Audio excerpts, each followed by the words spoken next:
Hello, everybody, and welcome to the latest episode of Everybody Hates Your Brand, the podcast for all things marketing. In this episode, we're joined by the wonderful Lucy Kirby, an entrepreneur with a background in marketing at both agencies and large clients.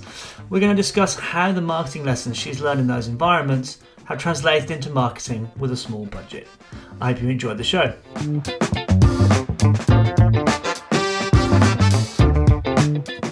On the podcast, we like to have lots of variety, and one of the things I've always found fascinating is the idea of entrepreneurship and building your own brand and how marketing and brand building works at that level. Do the lessons learned in a corporate environment about marketing work when you're building your own brand or starting a business, or does that experience count for nothing? Well, we're lucky to have on an entrepreneur and influencer who has worked in both large clients and agencies, but also built an online following and is now a business owner. And I'm also very lucky enough to call her a friend. Welcome to the podcast, Lucy Kirby. Hi, Rob. Thanks for having me. It's a pleasure to have you on. As is de rigueur with these interviews, we always start with what I call the credibility section, which is just about introducing yourself and giving us a brief kind of summary of your career. Please. Cool. So my name's Lucy Kirby. I am currently the owner of an F45 studio in Dublin. So business owner, trainer, marketing, operations, sales, everything. But previously my career has been in advertising and marketing for 15 years before that. So working for anything from radio station sales to Adland, where I met you, Rob, agency Indeed. side in account services, and then also client side, working a lot in the kind of telco and automotive space. But yeah, kind of marketing management, and then finished off around about kind of product management, that space as well. So lots of development and kind of life cycle work. But then I finished that in May. So 5 months I've been full-time business owner, which is quite nice to just have one job for a while.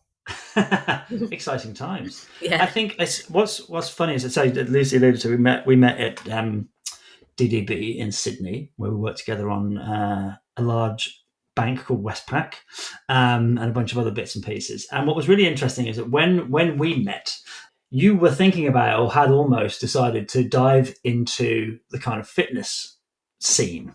And I remember distinctly going to an RSL. And for anybody who isn't Australian, an RSL is really difficult to explain. It's kind of like, I don't even know how to describe an RSL, to be honest with you. Like returned servicemen's league, isn't it? So yeah, it's like in this country, there's working men's clubs, which is very sexist, but it's kind of like a working men's club mixed with a leisure centre, like with a swimming pool and a gym. It's the most peculiar places. I've never seen anything like it anywhere else. But anyway, the point being, there was a bodybuilding show happening, and you were thinking about doing a show and wanted me to come with you, I assume for some sort of moral support, because you knew that I went to the gym and all that kind of stuff. So we went to that, and over the course of the next 18 months to 2 years, you kind of parlayed that into competing twice, but also building a really impressive kind of strong social media presence. And I would go as far as obviously calling it. We now use the term influencers. I don't think that was quite as prevalent back in 2014-15 as a term, but you kind of built that. And what one of the things I find fascinating is how you do that. So if you're thinking about building that profile, what was it you learned about building that profile in the world of social media and becoming essentially an influencer? Yeah, it was like, I think once you've got a passion for something, like so many people have side hustles these days. If you've got a passion for something, then you want to set something up to kind of let that creativity out and share that with people. And yeah, definitely. I'd only just joined the gym when I think you came to DDB, and so we started talking about gym stuff, and I found bikini competitors on Instagram, and you definitely fanned the flames because I kind of opened the door a little bit, and then you like blew the door off. You were like, look at this whole world of bodybuilding, and then that was it. I was sucked in. But it was awesome. And I think the thing was, when you have something that interests you, it interests other people, you want to share it with people. And definitely like Instagram 10 years ago, when I first started my fitness Instagram account, it was a very different space. It was a lot kind of more, it was raw. It was about mostly like gym selfies, progress photos, sharing workouts. And yeah, just trying to have fun with it really and inspire other people. That's where it all really started. And Mm. then it did turn into a career. Yeah, I think the thing that gets me about today, following a lot of sort of fitness influencers, is you put your money where your mouth was and competed. You know, you actually got up on stage twice, smashed it out of the park both times. And I think there was a real authenticity and credibility about what you did versus a lot of people who are just kind of, they just go to the gym and they don't, you know, there seems to be that authenticity doesn't seem to maybe matter as much as it used to. Yeah, no, definitely. It's very Instagram and influencer world. Well, they call themselves, content creators now. You Yeah. know, it's very, very polished. Whereas, when I was doing it, like, yeah, I did go through a very kind of scientific process, and like loads of Mm. people after my first season of doing it, everyone wanted to know how I did it, how they could get the same results, and I was like, look, I'm not qualified. I cannot tell you how to achieve what I just achieved. I had experts guiding me every step of the way. So then I did decide to get qualified, and so I would have that credibility. And but then when I was qualified and I wanted to set up my PT business, which was Lucy Loves Fitness, of being an online trainer focusing on women, specializing in training women. I just wanted to help people feel fitter, healthier, and better about themselves. Mm. That was what I still want to do every day now. Yeah, it's an impressive mission to have. And when you were thinking about that, obviously was your guiding star. So what lessons did you learn about using social media in terms of what to share, what not to share? You know, what there's no silver bullet, it'd be different for everybody. But what content worked for you, and what did you find didn't work? Think you got to get the balance right of being inspirational and motivational, but then also giving actionable real life tips as well. So things about, what kinds of things I was eating or why, what kind of workouts I was doing and why. So those kinds of things, all the day to day stuff really that you might not think is Mm. very interesting, but for someone who hasn't got any idea about what to do in that space, it's really fascinating to them. And I think that's where you can really make a difference by just sharing little bits of what you know, and that can make all the difference to somebody else. So yeah, the stuff, it was just about also having fun with it. So yeah, Mm. sometimes it was about food, sometimes it was about workouts, and sometimes it was just about, well, what am I doing to balance this all out and I actually still have a normal life as well. Yeah, I think that element of authenticity is really important, and it's a message that I think applies, especially in this world of purpose-driven marketing that we seem to find ourselves in these days. That the idea that actually you can almost tack on a purpose and it will work isn't true. You know, you need to have some sense of authenticity from the largest company all the way down to what you were doing as an individual on Instagram, which I think is kind of an interesting lesson. And I know that fitness has been something that's kind of run through your ever since I've known you. It's been a kind of core part of your life, and now you and your husband are business owners, as you said earlier, running an F45 franchise. Actually, for the uninitiated, can you give a quick idea of what F45 training is, so people Yeah. understand what we're talking about when we talk about F45? Yeah, of course. So F45, yeah, stands for Functional 45. So they're fitness studios. They run functional fitness classes. Some days it's cardio, some days it's strength, some days it's a blend of both. But it's the whole idea of personal training in a group training environment. So yeah, it's classes, but you've always got like a couple of personal trainers in there to make sure you're motivating them all, giving them lots of one-to-one attention with technique and corrections. So yeah, it's more than your regular gym. It's all focused on community. So everyone here gets to know each other. We do socials, we do lots of competitions. So yeah, it's just a good vibe. Says something about me that I have a gym in my house, so I don't have to go out and meet other people and do those sorts of things. But anyway, um, so you've got that, and it's amazing. You've been doing that full time for 6 months now? Is it been full time Yeah. on that? Yeah. So one of the things that I say I'm fascinated by is how has the marketing and the customer experience knowledge and all the advertising and all those kind of things you've learned working in bigger companies, but also the stuff that you learned building your own brand. Um, how has that helped you, or has it hindered you in growing your business and growing, which I assume is membership and retention of members being kind of some of your core KPIs, I guess? Yeah, no, it's helped massively. I mean, marketing you can use in any aspect of your life. Like, it helps you, yeah, be continue to be authentic. It's a really fun brand as well, so I get to have fun with it. I know how to stick to the brand guidelines. I know where I can push them as well. I absolutely love Canva, so I get to kind of have my creative outlet by designing lots of stuff in Canva. So things that I learned from working with creative directors and copywriters in the ad world, in agency world, like I've taken so much of that on board, to help with tone of voice, how you can be playful.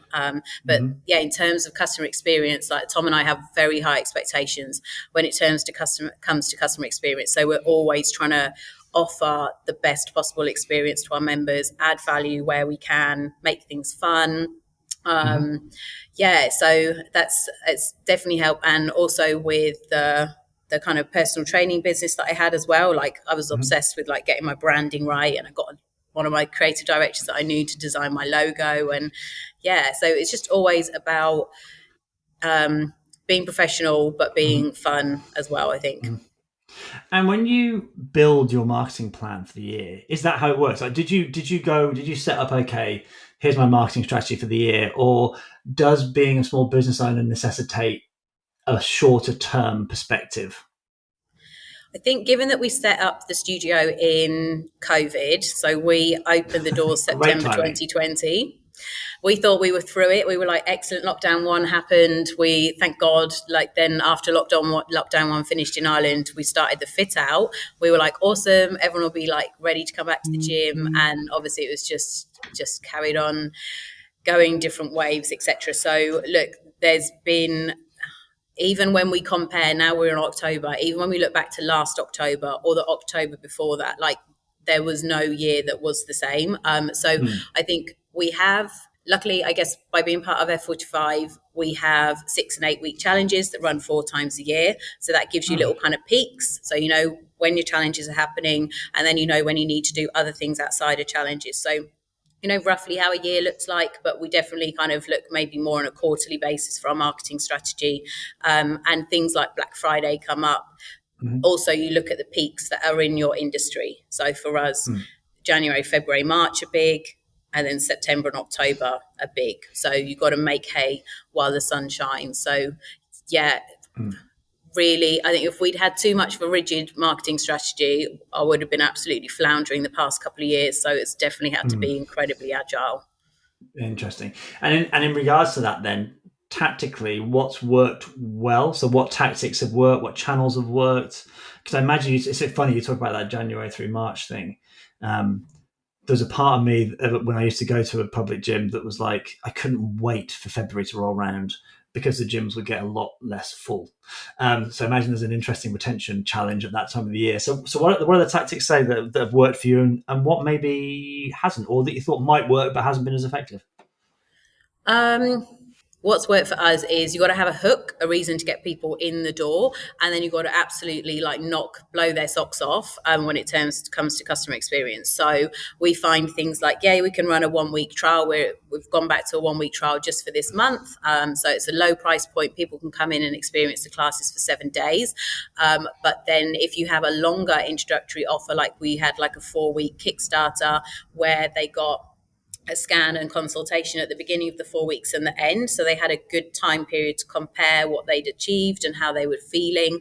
And they'd really got into the heart of the community as well. They got to meet some people and all that kind of thing. Then they can really see how being an F45 member is different to a normal gym.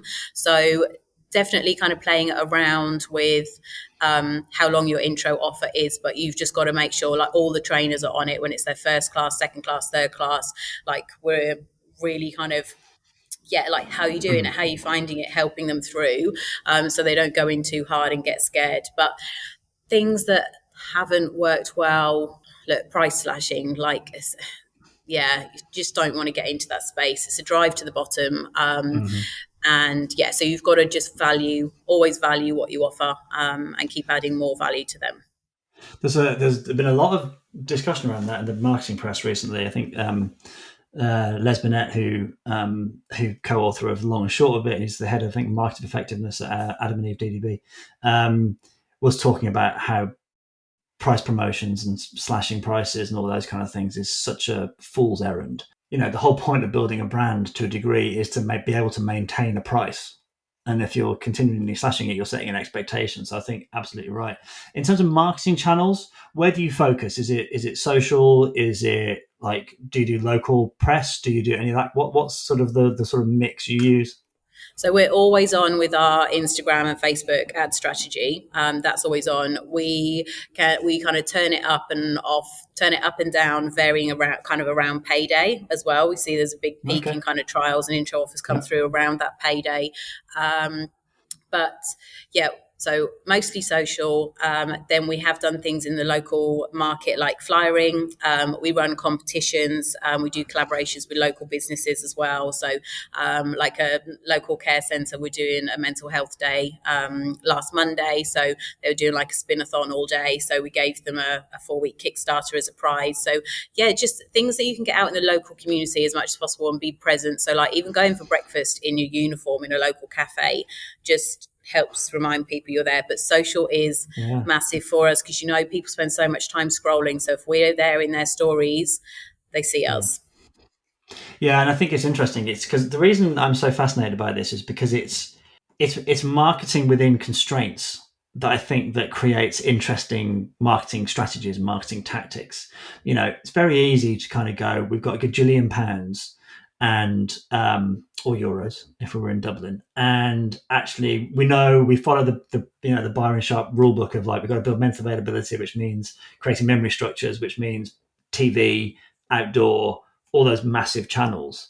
What you're trying to do is do the same thing, but in the more sort of tactical's the wrong word, but you know what I mean? Those kind of channels around social and all those sort of things. And how do those strategies parlay down into a different budget level and a different, I guess, a more intimate, if you like, setting? I think it's really interesting how you're building that mental availability and the memory structures, but using different channels to do that. And I just think that's a really Yeah. fascinating thing to look at. Because And it is very local, and we know like mm, some people will follow us, say for like a year on Instagram, and then they'll eventually come in, and then they'll join up and be a member with us for like another year or something. But they spent a year watching us, mm, thinking about it stuff. And the thing is, people won't buy when you want them to buy; they'll buy when they're ready to buy.